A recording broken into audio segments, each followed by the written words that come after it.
Hello, I'm Stewart Copeland, and you're looking at your phone. It's tuned to the whole podcast.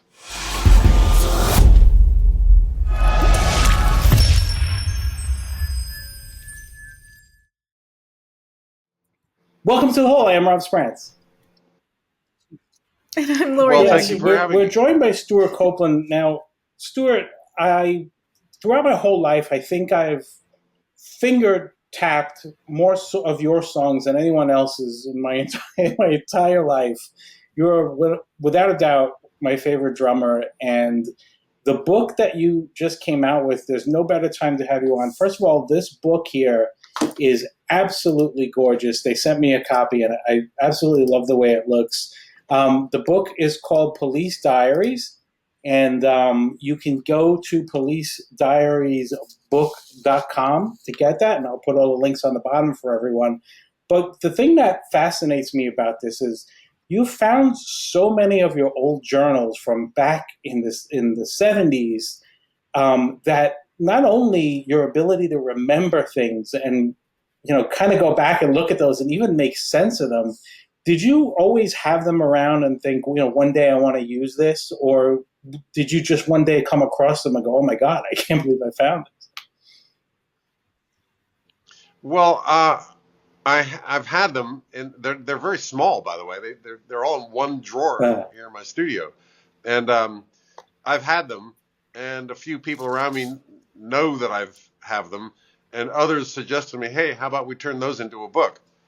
And so when you went through them, you were actually, the recollections that you have are very detailed, even on some basic stuff. So, it made me wonder if you're a sentimental person in general. Like, do you look back on things, a lot? And obviously, the success you've had in your entire life as a musician, most musicians never get to feel that. Like, do you look back on that with nostalgia, feelings of nostalgia when you found them, or is it more like just very processed? No? Not really. I am impressed by certain aspects of it. I'm impressed by how hard we worked. Every day was a slog. Picking up the gear here, driving it to the rehearsal there, rehearsing for 10 hours or something, taking the beer out, dropping it off, going up to get the amp fixed, and then driving down and seeing a band playing at the club, and then going on to another club to see another band, and on and on, up next morning, go pick up the truck, drive over to grab, Sting's bass amp or whatever. Just the grind of it every day. I'm, at my age now, impressed by all of that. Yeah, and it's a lot of times people think, oh, well, they made it at this point, but they don't realize how much went into it beforehand and years. Like there's a lot chronicled in here, even pre-Sting, pre-Police. There's some just work that you did when you were with Curved Air, which I didn't even know, which were a very, in my opinion, very creative kind of like prog rock, psychedelic kind of band from that. Oh yeah, they were original prog rock, and I can come out of the closet now and proudly proclaim to all the people, yes, I was prog. I was married to Sonia Christina, who is a queen of prog. We played all kinds of noodly stuff, weird time signatures and full-on prog stuff in the era of prog. But it was kind of the steam was going out of old wave, and suddenly there was exciting new blast called punk. And so the two bands that I chronicle there, the Police and Curved Air, are exactly on both sides of that watershed. And it was a very important watershed. I mean, from one era to the next was just an entirely for new sure. heritage. And that doesn't even it's funny because while I had heard that you guys had punk roots, the more I read the book and realized like what an absolute student of music, just as a fan, and I don't mean the technical side of it, I just mean just absorbing everything. There's so many areas in here, like when you played with Bob Marley and the Wailers, and you just took all of that in. And as I'm reading this, like I'm hearing all of the influences that eventually became the Police, because there's punk in there, but there's reggae in there, and there's rock in there, and all of those different things. So it really does show the evolution as to what the Police became, which was really just its own thing based on all those different influences. Well, there's another aspect that struck me that I hadn't thought about until I saw these pages, was that we stuck together without any songs. And Sting and I immediately bonded as players, and we just found that pocket, the holy grail that every musician looks for, a pocket where you light each other up and nail each other down at the same time. And we had that going on, but we did not have Roxanne. We did not have Message in a Bottle or Every Breath or anything. He hadn't started writing songs yet. We started out with my crap songs, which were fundamentally bass lines with yelling, written songs of utility, so that we could get into the punk clubs. And I came up with these, the 3 chords I knew, and wrote these songs. And Sting was quite happy yelling those songs, and we stuck together, even though the music was not there yet. And that didn't happen. We starved for about a year and a half until we ran into Andy Summers. And he, and this is another miracle, demanded to join this fake punk band that was going nowhere.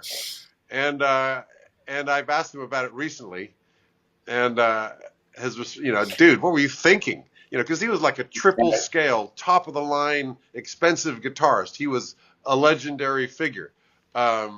And we did a session. He was a guitar. Sting and I supported ourselves by doing sessions together. We were the hot rhythm section, and in walks Andy Summers, and we had a day doing much better music than the Police music of that day with Mike Howlett.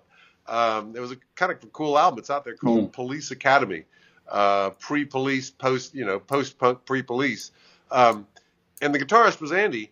And that night, driving home in the car, Sting is seething. I've been fast talking him the whole way. Like, we're gonna make it. We're gonna make it. This is gonna be great. We're gonna, and we got a photo session tomorrow. It's all happening, man. And I had to keep talking.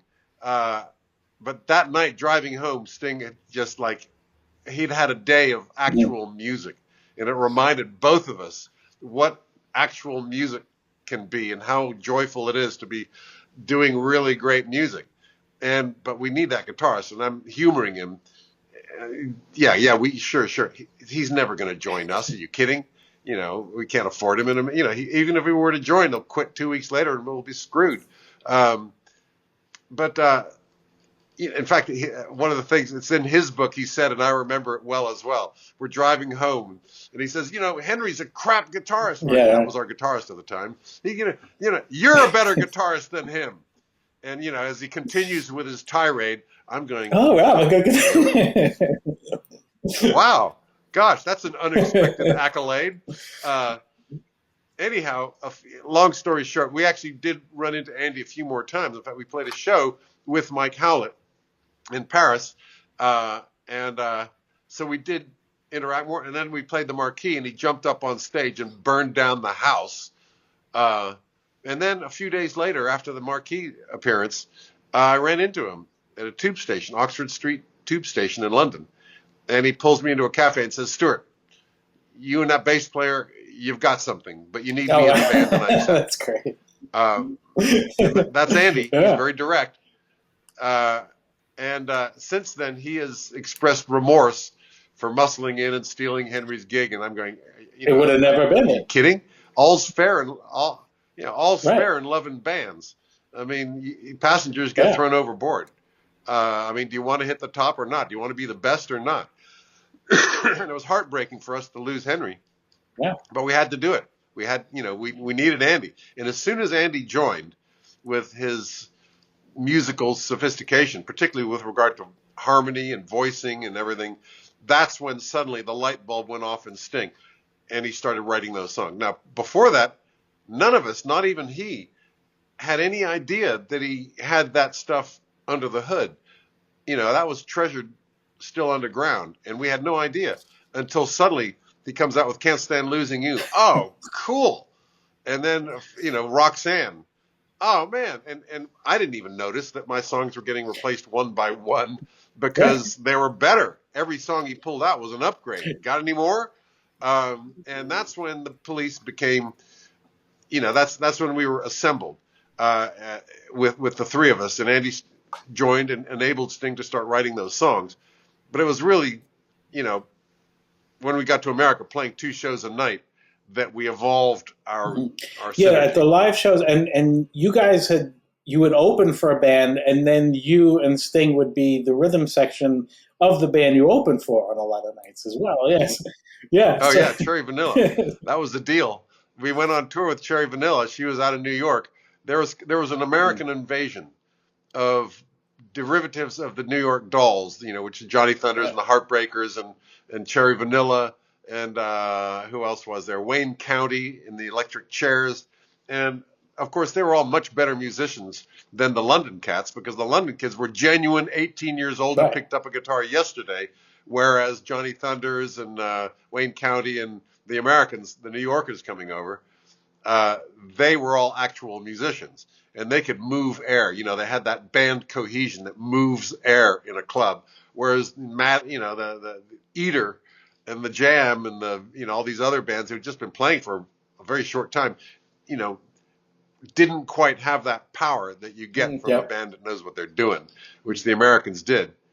Um, I No, digress. so Where there were is we? one part in the book that I absolutely love because you mentioned you kept talking. You're always talking. You're always talking. Trying to keep Sting pumped and the rest of them pumped while you were trying to make it. I thought it was great that when you first pitched Sting on the phone call, where you got his phone number, and you first pitched him on it, you didn't pitch him on any type of sound. You really pitched him on, hey, we're going to be like the anti-establishment band, but you never actually, right, you Yeah, do never it talked yourself. about the music, you never talked about anything. I thought that was so interesting of the direction that you took. And I'm pretty sure that's what sold him on it because, had nothing Yeah. to do with what you were going to sound like, and it didn't even come up. I thought that was funny. Well, I did talk about the music a little bit. The fact that there's a new scene. I didn't use the punk word because to get Sting's number, I had to call that journalist who introduced me to him up in Newcastle, and he wouldn't give it to me. The journalist, and I started going on, there's this new thing called punk. It's really great. And the journalist, the temperature drops 30 degrees, because punk in those days, for any professional in the music industry, punk was the Right. barbarians at the gate. They were the enemy. They were the end of all things. And so when immediately he went cold. It wouldn't give me Sting's telephone number. He didn't want me, Right. luring away Newcastle's finest, jazz band. No, no, you don't. Um, but I actually, after hanging up with Phil Sutcliffe, I'm walking around in circles going, oh, God damn it. And finally, I came up with a more persuasive argument for Phil, and I call him back. Their argument was going to be, just give me his fucking number. I'm sure that would have worked, but he didn't pick up. His girlfriend picked up. Hello. And she knew how, because Phil Sutcliffe was a fan of Curved Air. And she knew that. She said, oh, wait, is there anything I can do? And I said, well, that Sting, that bass player guy. She said, okay, you've got his number. She said, hang on a tick. And she goes off and gets Phil's phone number. And I could hear her footsteps receding away. And then I can hear them coming back, click, click, click, click. Here it is, 0472 3985, whatever. And 2 minutes later, that husky voice with which we are so familiar is on the phone going, Oh, that's keep great. talking. And that was an answer to my opening gambit, which was, I'm calling about you, Oh, not that's your great. band.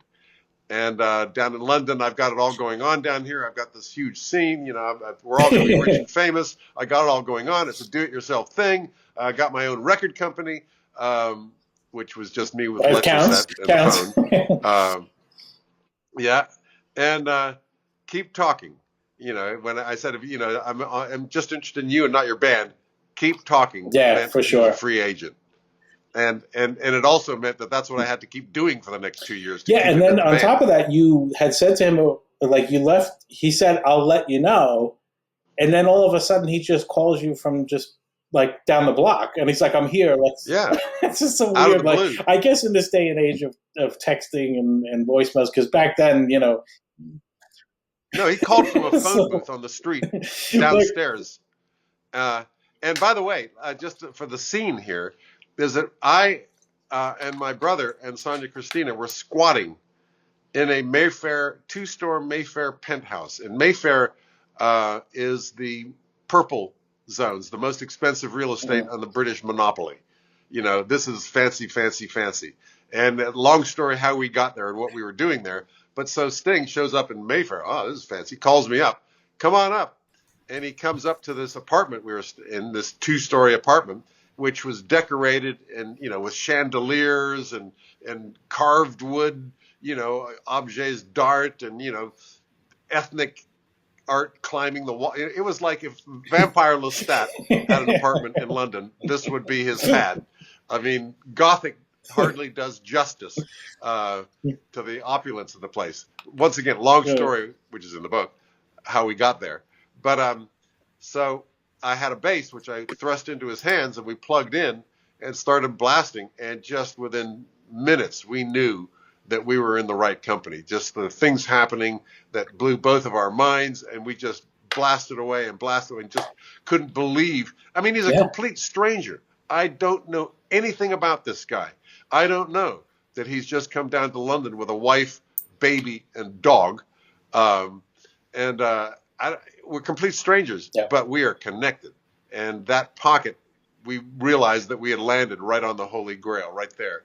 And even though we didn't have songs to play, and that night I took him down to a punk club to see Billy Idol with his band of the day called Generation X. And we both were like sharks looking at all the minnows around us and thinking, well, we can kill this scene. We can blast these guys out of the water. And so we didn't, because we were quickly spotted by London critics as being not the real thing. We were 3 or 4 years too old. We were actual professional musicians. You were all drugged up and drunk on the stage. Like, those things matter,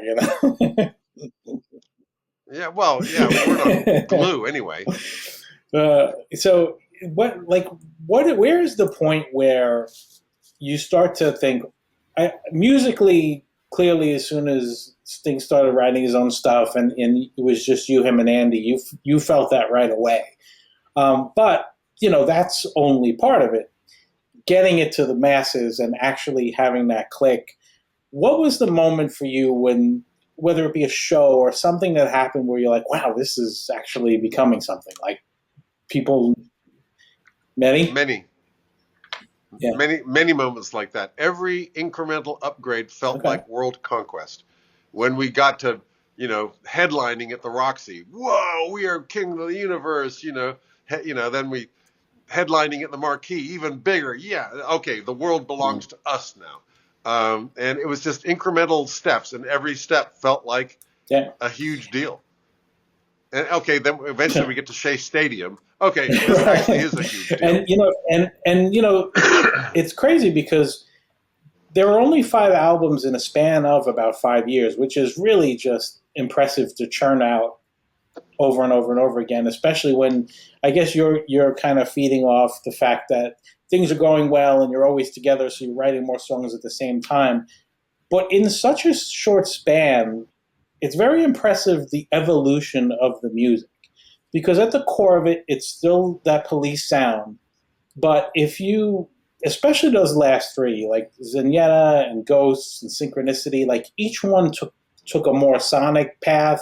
There was a lot more to it. It was, the first 2 albums were, very reggae centric, and it was a 3-piece just doing what they do best. Is that even a conscious thing, or does it just start to happen as like, well, we can't just keep doing this, we want to expand on the sound, or did it just kind of happen naturally? It kind of happened naturally. We never had a discussion about we need to expand the sound. Never would have such a conversation. It just was a natural evolution.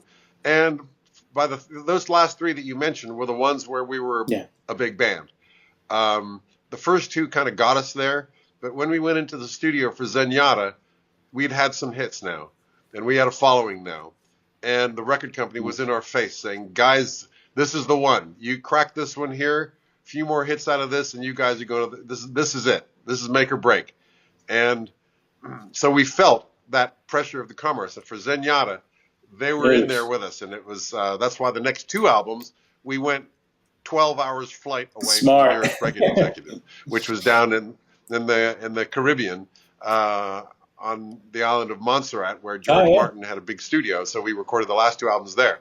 And in this paradise surroundings, we soon turned it into our own personal living hell, because the band tensions were pretty severe at that time.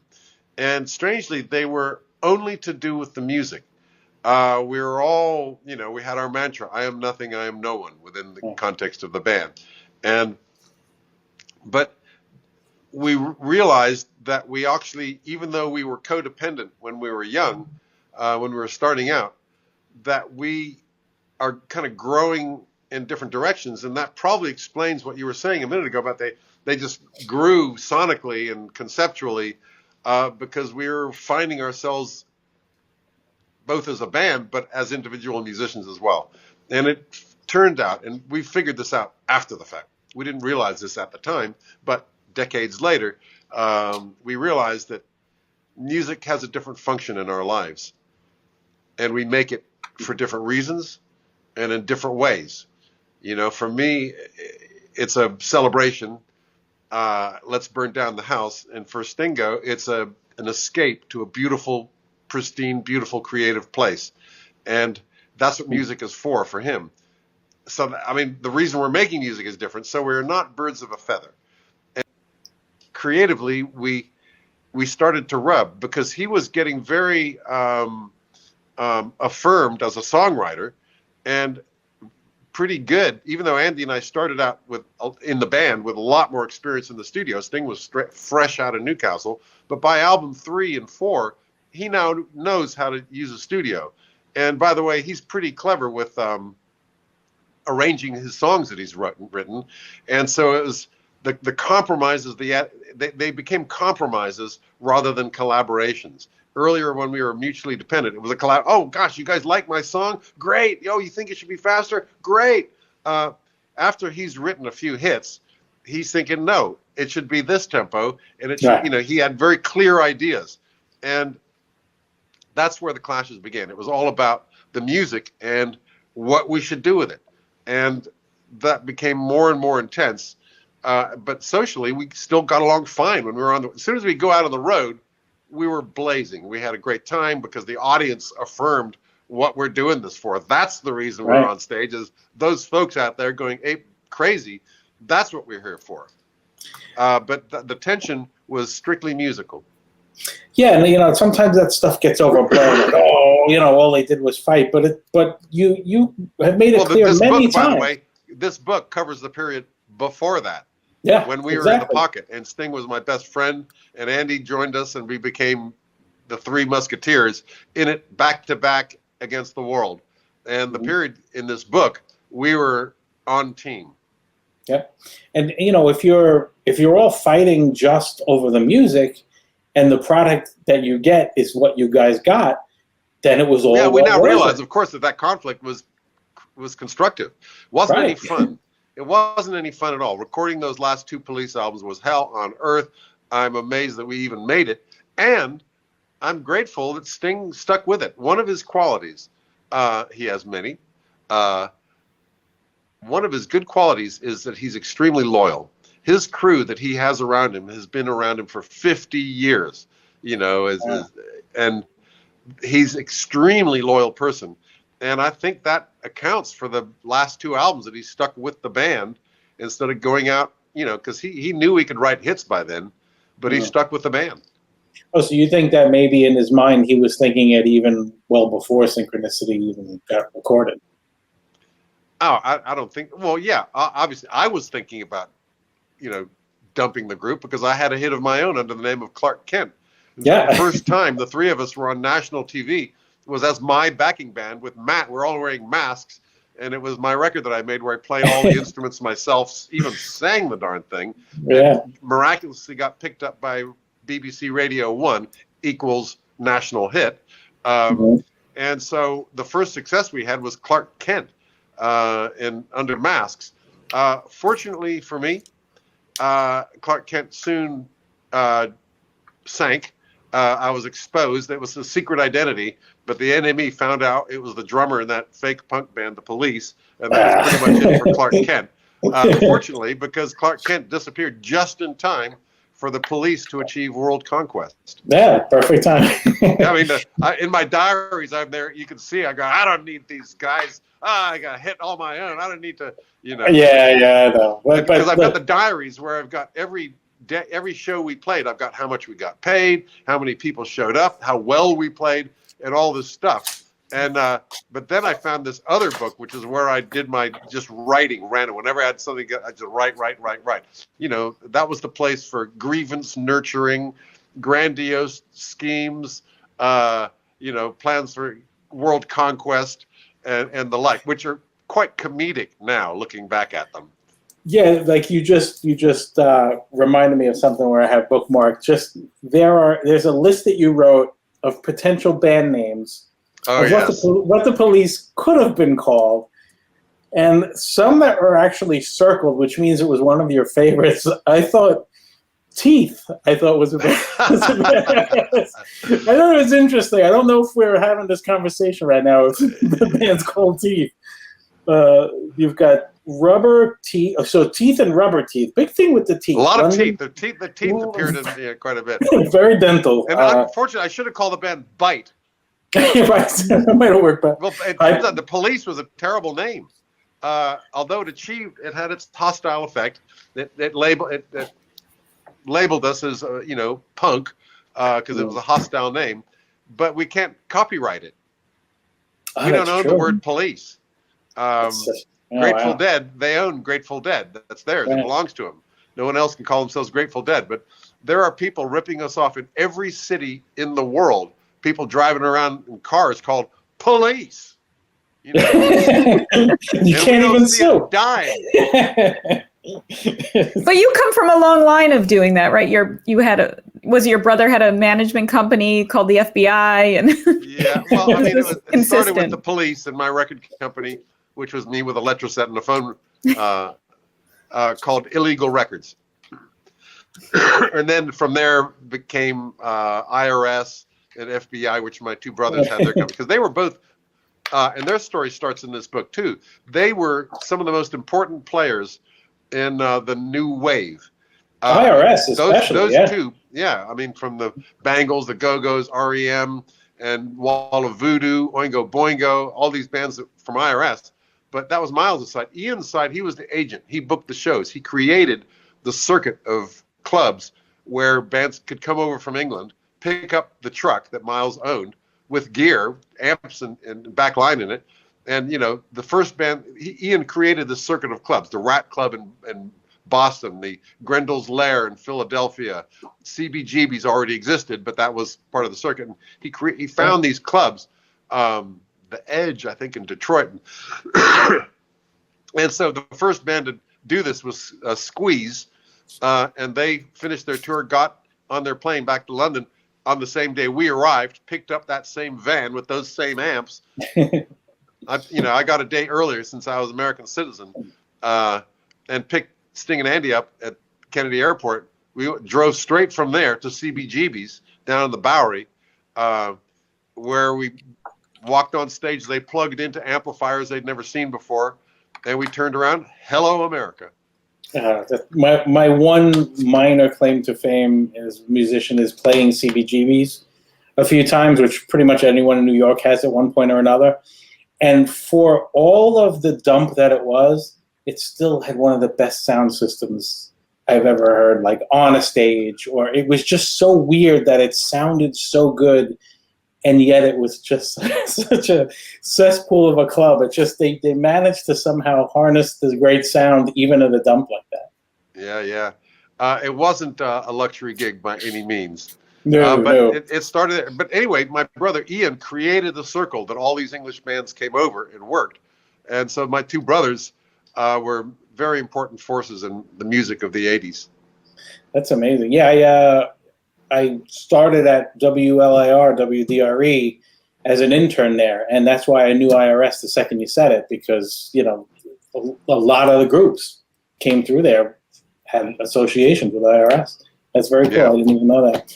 Another thing I love about this book, I think like a lot of women will like this part, that you Copeland boys were kind of brought into that Lestat apartment, that penthouse, to get rid of the other people living there. I don't want to give too much away, but it's such a great story that you're supposed to like pretty much wreak havoc to get rid of the other people that are living there. And you're like living with, is she somewhat related to Princess Diana, this lady?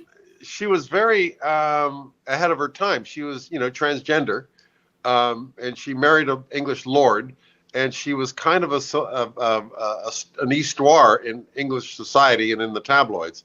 But my father had this friend who was a journalist, fancy New York journalist, living in this fancy apartment, and she had these lodgers staying in the apartment with her, but she wanted to move back to New York, which meant she had to kick everybody out, hand over the keys, but they wouldn't leave. And so my father said, well, I got a couple sons of mine. How about they move in too? And so we moved in with my drums, and that's a way to get rid of throw wild parties and everything. And all the people left pretty quick, except for Lady Georgia Colin Campbell, and she would not budge. And the wild of the parties got no. In fact, my brother Ian, who threw these incredible parties, one day he wakes up and he's got his hangover, the evil fog, and he looks up and she's left him a glass of water and an aspirin. By way of saying, I'm still here, dude. I'm not leaving. You cannot scare me out of this place. But I think was Sting so impressed when he saw this is where you're living? Well, yeah, he writes about it in his book as well, of arriving in this incredible apartment. And that's part of what convinced him, well, something's happening right around here. It was all part of your sell.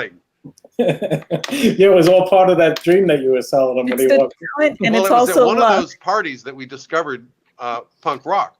And it was a party that Ian threw for Al Stewart, who was the prog rock hero of the day. Singing beautiful, sophisticated music. And Ian had this party, and Ian was a heck of a DJ before that was even a thing. And he always could get the party going.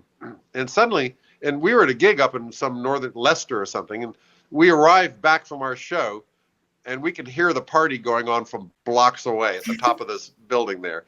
And Sonia and I run up the stairs, and we open the door, and the place is just bedlam swinging from the chandeliers, and there's punk rockers have shown up, these people wearing like ripped suits of short hair, and they got their records that they want, and Ian's playing their records, and they're going ape crazy, and we're looking at this going, wow, this is the next big thing.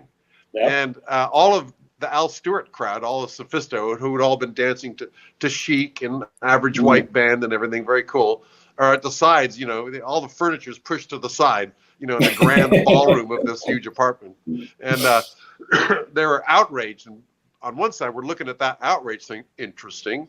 And we're looking at these weird kids. At the time, with those suits and short hair, it was like the revenge of straight people. For us, long hair and hippie music and peace and love and dope were what our tribe did. But this was like the revenge of the straight people, come back as deranged, freaked out, glue sniffing, pogoing. And that's where we said, you know what? Let's dive into that pond. Yep, not for sure. How about, do we have a little bit more time or? Yeah, I'm starting to get hoarse and I've got another call coming in. Okay, so just real quick, I want to talk about Police Deranged real quick as well. Great name, by the way. So you've basically taken the Police songs and recreated them orchestrally, and they sound absolutely beautiful. But I couldn't help but wonder how hard it was for you to redo those songs when they're so programmed into your DNA in a certain way. Was it something that you easily did, or just kind of went with it, or? I had a provocation. I had a motivation, which was to create a score for the film that I made about the police. I had a Super 8 camera, and I shot everything that moved and cut it into the home movie from hell. But it was accepted into Sundance, which suddenly meant that it's a real movie, and I had to do a real score. And I figured I'd use alternative police music rather than, for one thing, Roxanne doesn't hit the scene the way I need it to, so I had to cut it up. And I got into other versions jams that we did on stage, lost studio moments, and so on. And I cut those up and deranged them. I took the verse from this song, put it over the bass line in that song. It just generally, once the scalpel was out, the orgy began. And another thing is that for 20 years I was a film composer and had an involuntary education in orchestra. And so, and I've been doing shows with orchestra for decades now. And the idea was put forward, how about you play some Police hits? And at first I said, no. And then I said, okay, yes. But I went back to those derangements, those weird versions of everything. And I orchestrated those. And I've been playing that for almost 2 years now. And I just got back from Detroit, burned down the house in Detroit, just like this show is a very popular live show. And because people know the songs. And I've done interesting things with the orchestra. And the orchestra is really featured, but it's still a rock show. 3 soul sisters on the mic. And it's sort of like the Police sung by the Supremes, accompanied by a huge orchestra with me banging my drums. So it's still a rock album, but it's also fully orchestral. And we've been playing this show for a while now. But then, you know, it got to number 2 in the classical crossover charts, number 3 in the actual classical charts, which means they must be hard up for records over there. Come on, haven't they got enough Mozart? So I was very pleased with that.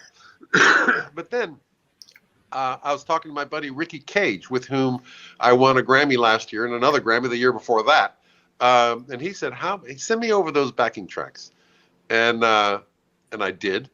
And he put the Soweto Gospel Choir, you know, Sui Jian, a huge Chinese star, and created a global version of it. You know, like Every Breath You Take in Zulu. We got Armenian, we got Urdu, Chinese, Mandarin. We've got, you know, all these different languages, and they're all different ethnicities. So it's the world version of these songs. And that's actually more exciting than, I mean, the Deranged album feels like the straight version now. Yeah, he's just going further and further. Let me tell you, the new version is called Police Beyond Borders. Beyond Borders. Really out there. And the best thing you can do is go to StewartCopeland.com, because you can. That's your portal to get all of these different things. The book itself. Actually, StewartCopeland.net, I believe. .net. I'm sorry, StewartCopeland.net. I'm not sure. I don't. You know, I haven't been there recently. Or I've already got it open. I just click on it. But I think it's .net. So StewartCopeland.net, and I'll put all of that on the bottom here. But most importantly, Police Diaries book. This is coming out the same week that it's out, so you should be able to order that right now. It's a fantastic book. I strongly recommend it. And Stewart, I can't thank you enough for your time, and most importantly for the fantastic years of music that I don't have enough thanks for. So I appreciate you. And for keeping track of everything, keeping records. I know. I don't throw anything away. See all those amps over there? Yep. I've had them for decades. I've still got every piece of equipment I owned, almost. Anyhow, thanks for listening, you guys. I appreciate it. Thanks again, and best of luck with everything. You ever have anything to promote, say the word. Will do. Thanks a lot. Thank you, Stewart. Bye-bye now.